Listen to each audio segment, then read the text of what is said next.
Blah. So I was recording a secret show for my Patreons, and I wanted to expand on an idea that sort of presented itself in the middle of talking about George Romero films, and eventually we're talking about Dawn of the Dead and then the Dawn of the Dead remake. And it got me thinking about Zack Snyder and the fact that, like, much like in the way that George Romero is sort of, pigeonholed for better and for worse as, like, master of zombies, so too is George Miller, who has made other films besides Mad Max films, but really he is the master of the apocalypse. And the byline of his body of work will always be these Mad Max movies. I mean, he's made 5 films in the apocalypse now, and maybe he'll make a little bit more. I hope he makes a little bit more. I hope we get to see a proper follow-up to Fury Road. I'm super excited for the Furiosa prequel, sequel, sidequel, whatever the hell it is.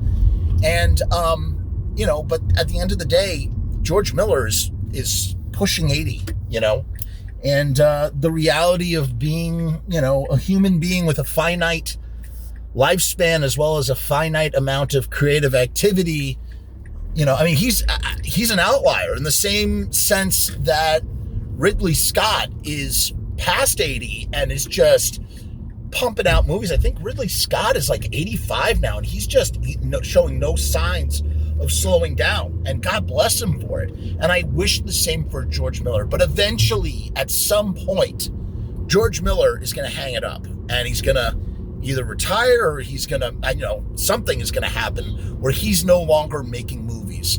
And, much like the Star Wars series is no longer tied to George Lucas. In fact, really, Star Wars has not been tied to George Lucas since the original film, I guess. He did come back and make those prequels, but, after he directed the first film, he brought in new blood to do Empire and Return of the Jedi, and expanded the world and created a whole universe. And we no longer, obviously George Lucas created it, but it doesn't belong just to George Lucas anymore. And I'm sure George Lucas would agree with that, in a good way, in a positive way. And we've seen some really great Star Wars stuff without Lucas's involvement, as well as all the stuff with Lucas involved. And so bringing that sort of like line of thought to the Mad Max universe, it makes me wonder who could be the successor, who could take a stab at making a Mad Max epic and just blowing everything out of the water.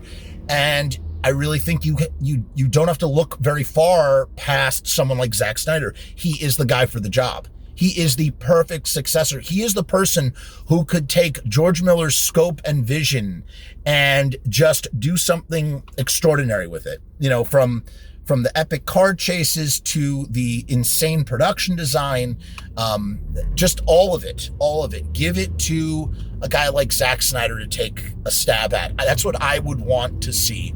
Does that, this is just wishful thinking, but at the same time, it kind of makes sense. Snyder has a track record with Warner Brothers, which is the same studio that is in charge of the Mad Max films. They are not going to, because Fury Road was so successful, because Furiosa is probably going to be a smashing success. I'm fingers crossed, but I think it's easy to see that. They could literally fart into the wind and people would eat it up. They can't. It's like aiming for the ground. You can't friggin' miss with whatever that is going to be. I just really think it's going to be great. I know that's words spoken too soon, but in that world where they're like, we want more. And then maybe George Miller, who took a break, he did 3,000 Years of Longing, which I haven't seen yet, but I'm very excited to. And that's why I love George Miller too, because he's like, yes, he was in a lawsuit over, they couldn't make a new Mad Max film because there were legal issues with, the promises were not kept and made. But even if there weren't, I think that Miller would have still been like, hey, let me make a really sort of quirky, interesting, genie movie with Tilda Swinton and Idis, the guy Idis. I think he's in it. I could be mistaken. I think that's him in it, the actor. And just looks like a really great film. I can't wait to see it. I'm sorry I missed it in the theaters. But it's like, he's like, he's out there like, not just wanting to do Mad Max films either. So, it's kind of like I feel like there's some room where maybe at some point, let's say that Miller too, maybe Miller decides that he's just simply done making Mad Max films, but wants them to keep happening, where he sort of becomes like the executive producer, and brings in Snyder to sort of take the reins. And that would be even better, because then you have Miller overseeing Snyder, maybe even reining him in certain ways that he would need to be reined in. And I just think whatever we would get as film fans, as Mad Max fans, would be tremendous. With Tom Hardy, without Tom Hardy, I don't want Mad Max to be forever anchored to George Miller. As much as I love George Miller, as much as he's a master, I want it to live on. That's the problem with there's some art that needs to transcend its creator. Some of it shouldn't, but some of it does. Look at what's happening with, say, Indiana Jones, which has never been sacred to me.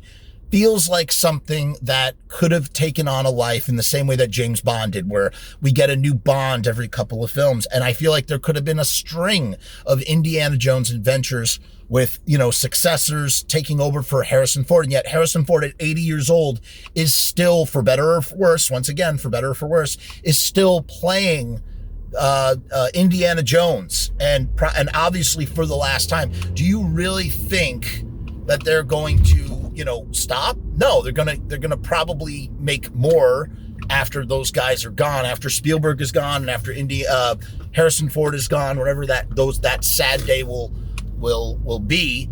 They will make more, but my point being is that we could have had so much more, because they were so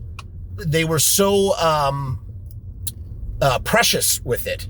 And again, maybe I'm just like a guy who is divorced from feeling that way too, because I don't care that much about Indiana Jones. I care about Indiana Jones far less than I care about Mad Max. I love Mad Max. Mad Max is like my Star Wars next to my Star Wars. So it's just like, I don't know. I don't know where I'm going with this. I'm sort of losing the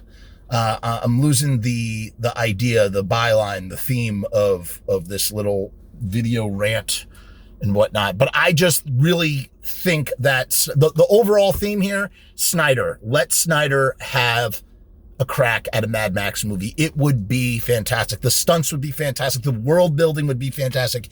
A whole trilogy, or how about this? How about taking it back to the beginning? I talked about this with Tank one day it was at the Mad Max drive-in thing, where I did the Q&A with Vernon Wells at the Mahoning drive-in.